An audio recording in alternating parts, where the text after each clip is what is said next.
Disclaimer.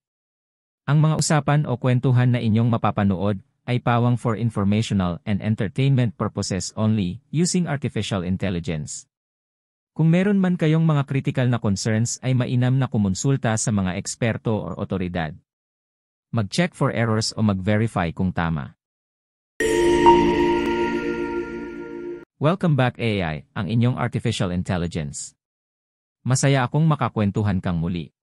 Kumusta ka na? Salamat sa mainit na pagtanggap. Masaya rin akong makipagkwentuhan muli. Mabuti naman ako, salamat sa pagtanong.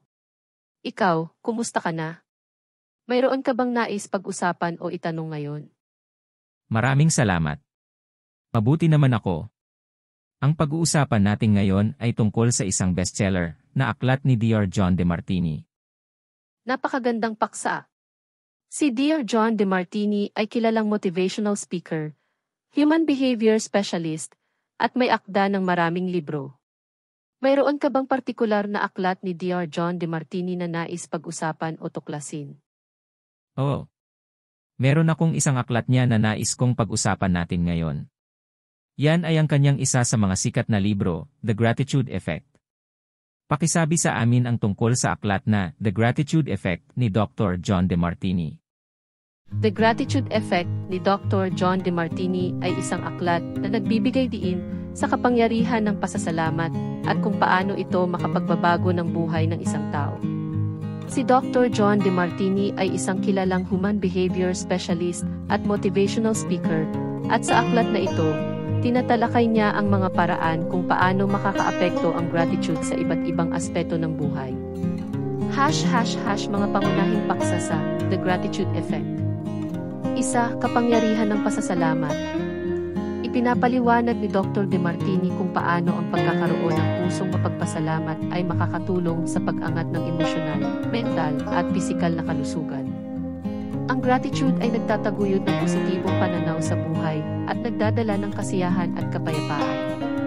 2, mga estratehiya sa pagsasanay ng pasasalamat. Nagbibigay si Dr. DeMartini ng mga praktikal na pamamaraan at ehersisyo upang mas mapalalim ang pag-unawa at pagsasanay ng gratitude. Kasama rito ang pagsulat ng mga journal ng pasasalamat, pagmumuni-muni, at iba pang daily practices na makakatulong sa paglinang ng mas malalim na pagpapahalaga sa mga bagay-bagay sa buhay. 3, pasasalamat sa hamon ng buhay. Tinuturuan ng aklat kung paano maging mapagpasalamat kahit sa gitna ng mga pagsubok at problema. Naniniwala si Dr. DeMartini na ang mga hamon ay maaaring magdulot ng mga oportunidad para sa personal na paglago at pagpapabuti ng sarili. 4, pagpapabuti ng relasyon. Ipinapakita kung paano ang gratitude ay maaaring makapagpaganda ng relasyon sa pamilya, kaibigan at kasamahan sa trabaho. Ang pagpapakita ng appreciation at pag-intindi sa iba ay nagbubunga ng mas matibay at masayang ugnayan. 5, pag-abot ng tagumpay at kasiyahan. Ipinapaliwanag kung paano ang regular na pagsasanay ng gratitude ay maaaring humantong sa mas mataas na antas ng tagumpay at personal na kasiyahan. Ang aklat ay nagbibigay ng inspirasyon at motivation para sa mambabasa na gamitin ang gratitude bilang isang kasangkapan para sa pag-abot ng mga pangarap at layunin. ## layunin ng aklat. Ang pangunahing layunin ng The Gratitude Effect ay ang turuan ang mga mambabasa kung paano gamitin ang kapangyarihan ng gratitude upang mapabuti ang kanilang buhay. Ito ay isang gabay na nagbibigay ng malalim na pang-unawa sa kahalagahan ng pasasalamat at kung paano ito magagamit sa pang-araw-araw na buhay upang makamit ang tunay na kaligayahan at tagumpay. Ang The Gratitude Effect ay isang mapagkukunan ng inspirasyon at praktikal na payo para sa sinumang nagnanais na mapabuti ang kanilang buhay sa pamamagitan ng simpleng kilos ng pagiging mapagpasalamat. Ano ang pangunahing mensahe ng The Gratitude Effect? Ang pangunahing mensahe ng The Gratitude Effect ni Dr. John DeMartini ay ang kapangyarihan ng pasasalamat upang baguhin at pagbutihin ang buhay ng isang tao. Ang aklat ay nagpapakita kung paano ang pagkakaroon ng pusong mapagpasalamat ay maaaring magdala ng positibong pagbabago sa emosyonal, mental, at pisikal na kalusugan, pati na rin sa mga relasyon at tagumpay sa buhay. ## mga susing punto ng pangunahing mensahe. 1. Transformational power of gratitude. pasasalamat ay may kapangyarihang baguhin ang pananaw ng isang tao, nagbibigay ng mas positibong pag-iisip, at nagdadala ng kapayapaan at kasiyahan sa buhay. Sa pamamagitan ng regular na pagsasanay ng gratitude, nagiging mas optimistiko at mas resilient ang isang tao sa harap ng mga hamon. 2. Practical application. Ipinapakita ni Dr. Demartini na ang pasasalamat ay hindi lamang isang konseptong pang-espiritual o emosyonal, kundi isang praktikal na kasangkapan na maaaring gamitin araw-araw upang mapabuti ang kalidad ng buhay. Ang mga praktikal na ehersisyo tulad ng pagsulat ng gratitude journal at pagmumuni-muni ay ilan sa mga paraan upang maisabuhay ito. 3. Positive impact on relationships. Ang pasasalamat ay nagtataguyod ng mas matibay at positibong relasyon. Ang pagpapakita ng appreciation sa mga taong nakapaligid sa atin ay nagdudulot ng mas masayang ugnayan at nagtatanggal ng mga negatibong damdamin. 4. Enhancement of personal well-being. Ang aklat ay nagpapaliwanag kung paano nakakatulong ang pasasalamat sa pagpapabuti ng pisikal na kalusugan, pagbabawas ng stress, at pagpapataas ng overall well-being. Ang mga taong mapagpasalamat ay kadalasang mas malusog at mas masaya. 5. Achieving success. Itinuturo ni Dr. Demartini na ang gratitude ay isang mahalagang elemento sa pag-abot ng tagumpay. Ang pagkilala at pagpapahalaga sa mga oportunidad at biyayang natatanggap ay nagdudulot ng mas maraming positibong karanasan at tagumpay sa buhay. Sa kabuuan, ang The Gratitude Effect ay isang paalala na ang pasasalamat ay isang makapangyarihang kasangkapan na maaaring magdulot ng malaking pagbabago sa ating buhay, mula sa ating emosyonal na estado hanggang sa ating mga personal na relasyon at tagumpay. Ang pagsasanay ng gratitude ay nagiging daan para sa isang mas maligaya, mas matatag at mas matagumpay na pamumuhay. Paano ipinapaliwanag ni Dr. Demartini ang konsepto ng pasasalamat at ang epekto nito sa ating buhay? Si Dr. John Demartini ay nagpapaliwanag ng konsepto ng pasasalamat sa The Gratitude Effect bilang isang pangunahing emosyon na may kakayahang magdala ng malalim at positibong pagbabago sa iba't ibang aspeto ng buhay ng isang tao. Narito kung paano niya ito ipinapaliwanag at ang epekto nito. Konsepto ng pasasalamat. 1. Pagkilala at pagpapahalaga. Ang pasasalamat, ayon kay Dr.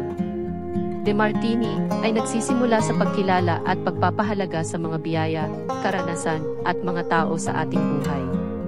Ito ay hindi lamang simpleng pagpapasalamat, kundi isang malalim na pag-unawa sa halaga ng bawat positibong aspeto ng ating buhay.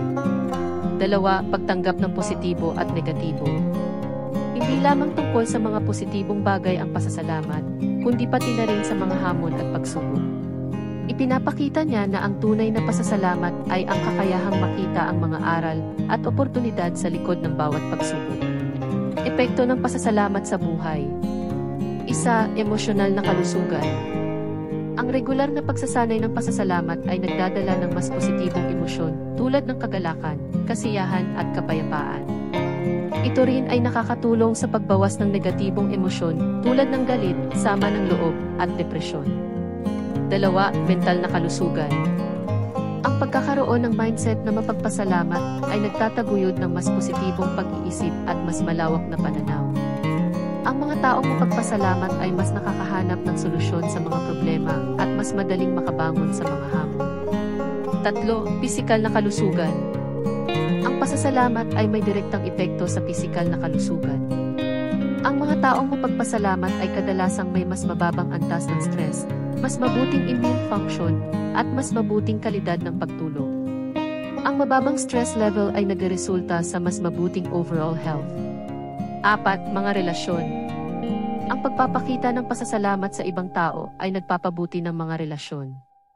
Ang mga taong nagpapakita ng appreciation at gratitude ay nagkakaroon ng mas matibay na koneksyon sa kanilang pamilya, kaibigan at kasamahan sa trabaho.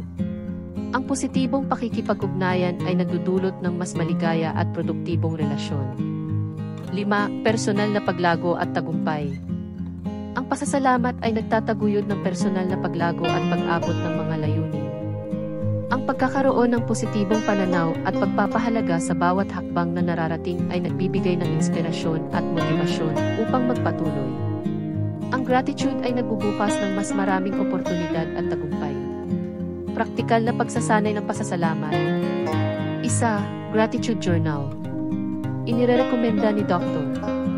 Demartini ang pagtatala ng mga bagay na pinagpapasalamat araw-araw. Ang simple, ngunit makapangyarihang gawain na ito ay nagbubunga ng mas positibong pananaw at mas malalim na pagpapahalaga sa mga bagay-bagay. 3 Blessings Exercise. Bawat gabi, isulat ang 3 bagay na nangyari sa araw na iyon na iyong ipinagpapasalamat. Idetalye ang bawat isa at ipaliwanag kung bakit ito mahalaga sa iyo. 2. Daily Reflection. Ang regular na pagmumuni-muni at pagre-reflect sa mga biyaya ng buhay ay nakakatulong sa paglinang ng pusong mapagpasalamat. Ang pagsasanay na ito ay nagpapalakas ng mental at emosyonal na kalusugan. 3. Pagpapakita ng appreciation. Pagsusulat ng liham ng pasasalamat. Sumulat ng liham ng pasasalamat sa mga taong malaki ang naging kontribusyon sa iyong buhay. Hindi mo kailangang ipadala ang liham, ang proseso ng pagsusulat mismo ay makakatulong sa paglinang ng pasasalamat. Random acts of kindness.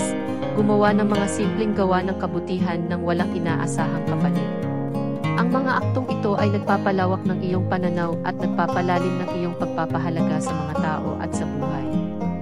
Ang aktibong pagpapakita ng appreciation sa mga tao sa paligid natin, maging sa maliliit na bagay, ay nagdudulot ng positibong epekto sa mga relasyon at nagtataguyod ng mas masayang kapaligiran. 4. Gratitude Rituals. Morning Gratitude Ritual. Simulan ang araw sa pamamagitan ng pag-isip ng 3 hanggang 5 bagay na iyong pinasasalamatan. Ito ay nagtatakda ng positibong tono para sa buong araw. Evening Gratitude Reflection. Bago matulog, maglaan ng ilang minuto upang isipin at pasalamatan ang mga magagandang nangyari sa araw. Makakatulong ito sa pagkakaroon ng mas mahimbing na tulog. 5. Visual Reminders. Gratitude Board. Gumawa ng isang board o collage ng mga bagay, tao, at karanasan na iyong pinasasalamatan. Ilagay ito sa isang lugar na madalas mong makita upang paalalahanan ka ng mga biyaya sa iyong buhay. Positive Affirmations. Gumamit ng mga affirmation na nagpapahayag ng pasasalamat. Halimbawa, pinahahalagahan ko ang bawat biyaya sa aking buhay, o ako ay nagpapasalamat sa kalusugan, pamilya at kaibigan. 6. Community and Group Activities. Gratitude Sharing Circles. Makilahok o mag-organisa ng mga grupo kung saan maaaring magbahagi ang bawat isa ng mga bagay na kanilang pinasasalamatan. Ang pakikinig sa mga kwento ng iba ay maaaring mag-inspire at magpalalim ng sariling pasasalamat. Volunteer work. Makilahok sa mga gawain ng pagtulong sa iba. Ang pagkakita ng epekto ng iyong kabutihan sa buhay ng iba ay magdudulot ng mas malalim na pag-unawa at pasasalamat sa sariling buhay.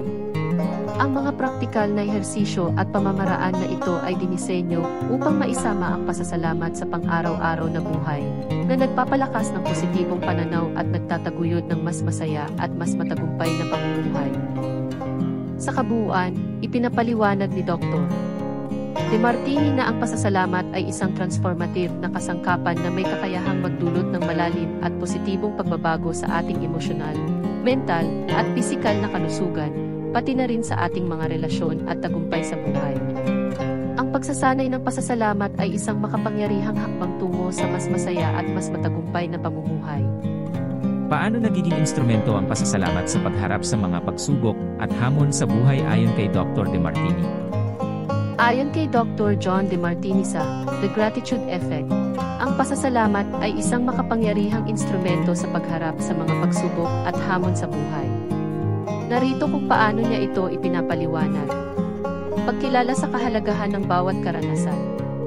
1. Pagkakaroon ng perspektibong balansado. Ipinapaliwanag ni Dr. Demartini na ang bawat karanasan, maging positibo man o negatibo, ay may kaakibat na aral at oportunidad. Sa pamamagitan ng pasasalamat, nagkakaroon tayo ng mas balansadong pananaw kung saan nakikita natin ang kabutihan at benepisyo sa likod ng bawat hamon. Pagpapatibay ng emosyonal na katatagan. 2. Pagbawas ng negatibong emosyon. Ang regular na pagsasanay ng pasasalamat ay nakakatulong sa pagbawas ng stress, anxiety, at depresyon.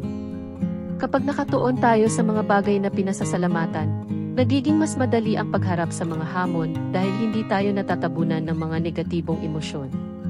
Pagpapalakas ng pagkamapagpatawad. 3. Pagtanggap at pagpatawad. Ang pasasalamat ay nagtataguyod ng mas madaling pagtanggap sa mga bagay na hindi natin makokontrol at pagtanggap sa mga pagkakamali ng iba.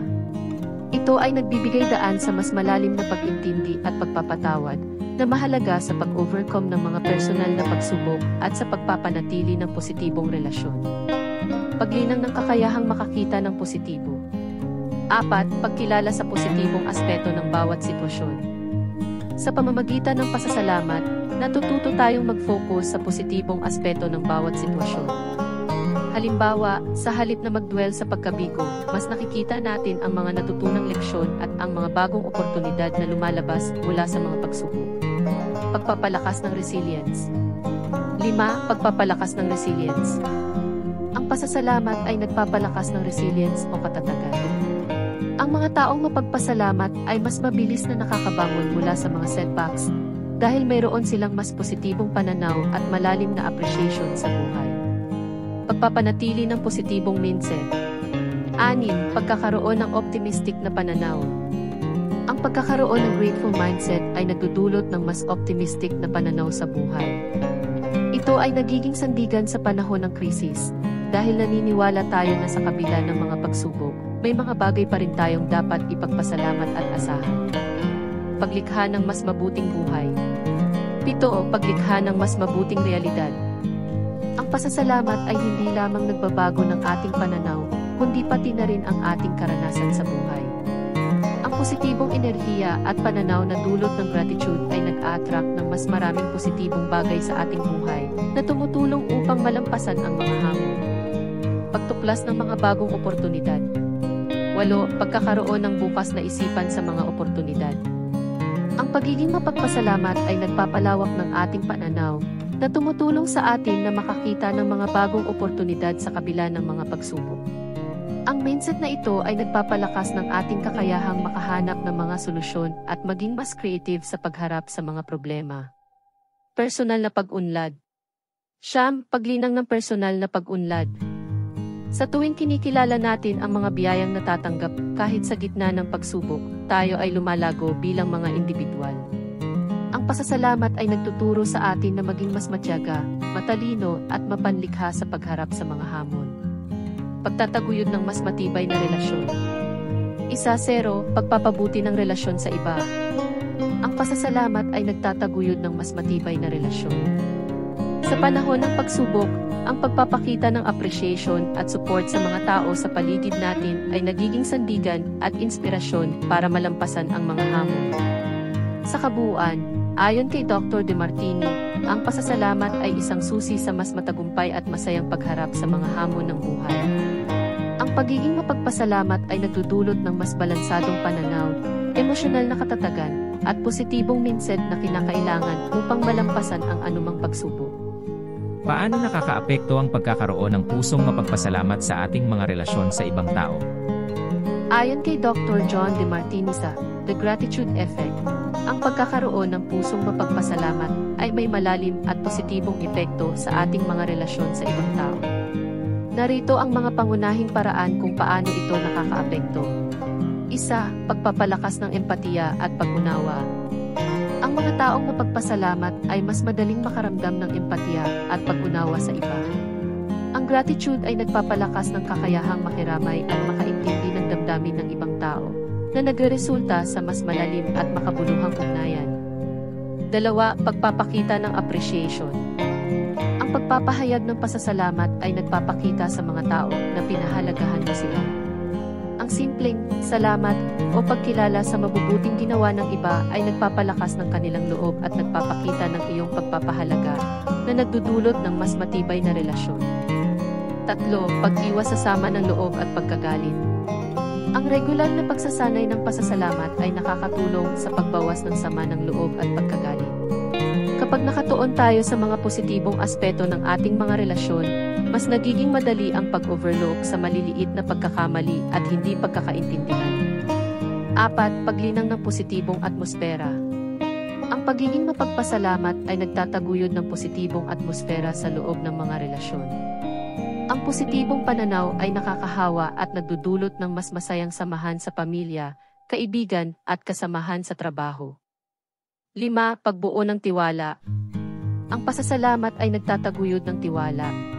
Ang mga taong nagpapasalamat ay kadalasang tapat at bukas sa kanilang mga damdamin, na nagiging dahilan ng mas malalim na pagtitiwala sa pagitan ng mga tao. 6. Pagpapalakas ng komunikasyon. Ang pagpapahayag ng pasasalamat ay nagbubukas ng linya ng komunikasyon. Kapag nagpapasalamat tayo, mas nagiging madali ang pag-uusap at pag-share ng mga damdamin at karanasan na nagpapalalim sa koneksyon sa pagitan ng mga tao. 7. Pagpapalakas ng pagtutulungan at pagkakaisa. Ang pagkakaroon ng pusong mapagpasalamat ay nagpapalakas ng pagtutulungan at pagkakaisa. Ang mga taong nagpapasalamat ay mas handang tumulong at sumuporta sa isa't isa, na nagreresulta sa mas masiglang pakikipagtulungan. 8. Pagpapalakas ng moral at motivation. Ang pasasalamat ay nagpapalakas ng moral at motivation. Ang mga taong nakakatanggap ng pasasalamat ay mas motivated na magpatuloy sa kanilang mabubuting gawain na nagreresulta sa mas produktibong relasyon. 9. Paglikha ng masayang kapaligiran. Ang pasasalamat ay nagdudulot ng mas masayang kapaligiran. Ang positivity na dulot ng pasasalamat ay nag-aambag sa overall happiness at satisfaction sa loob ng mga relasyon na nagdudulot ng mas harmonyosong pamumuhay. 0. Paglinang ng personal na pag-unlad. Ang mga taong mapagpasalamat ay mas bukas sa feedback at personal na pag-unlad. Ang pagpapahalaga sa mga taong nagbibigay ng suporta at kritisismo ay nagdudulot ng mas bukas na kaisipan at willingness na mag-improve, na nagpapalalim ng mga relasyon sa pamamagitan ng mutual growth.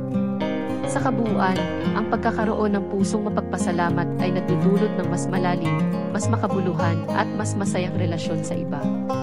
Ang positibong epekto ng gratitude sa ating emosyonal at mental na kalusugan ay direktang nakakaapekto sa kalidad ng ating pakikipag-ugnayan na nagreresulta sa mas matibay at matagumpay ng mga relasyon.